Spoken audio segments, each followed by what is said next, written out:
Welcome to Andhraprabha. ఏపీలో ఎన్నికల రాజకీయం రసవత్తరంగా మారుతుంది. టీడీపీ, జనసేన బీసీ డిక్లరేషన్ ప్రకటించాయి. సీఎం జగన్ ఎన్నికల మేనిఫెస్టో ప్రకటనకు సిద్ధమయ్యారు. ఈ నెల 10న అడ్డంకిలోని జరిగే సిద్ధం సభలో జగన్ ఎన్నికల మేనిఫెస్టో ప్రకటించనున్నట్లుగా సమాచారం. ఇక ఇందులో రైతులు, మహిళలకు హామీలు ఉంటాయని చెబుతున్నారు.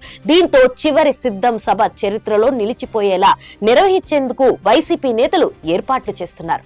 ఎన్నికల దగ్గరవుతున్న నేపథ్యంలో వైసీపీ తన మేనిఫెస్టోని సిద్ధం చేస్తుంది. ఇక ఇందులో రైతు రుణమాఫీపై ప్రకటన ఉంటుందని పార్టీలో పెద్ద ఎత్తున చర్చ సాగుతుంది. అయితే రైతు భరోసా పెంచితే రుణమాఫీ అమలు సాధ్యమేనా అనేది స్పష్టత రావాల్సి ఉంది.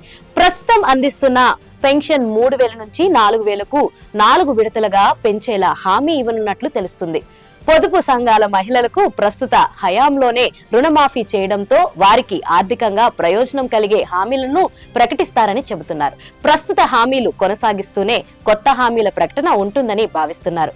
దీంతో జగన్ సిద్ధం సభలో చేసే మేనిఫెస్టో ప్రకటనపై ఇప్పుడు వైసీపీతో పాటు మిగతా రాజకీయ వర్గాల్లో ఆసక్తి పెరుగుతుంది.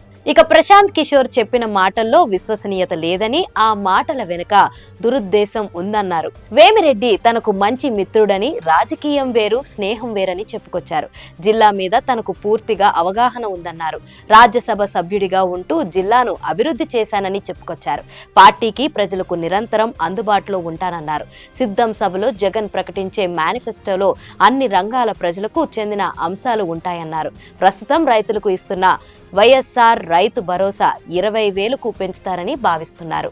అమ్మబడి ప్రస్తుతం ఒక బిడ్డకే అమలు చేస్తుండటంతో దానిని కూడా 2కి పెంచే అవకాశం ఉందని సమాచారం.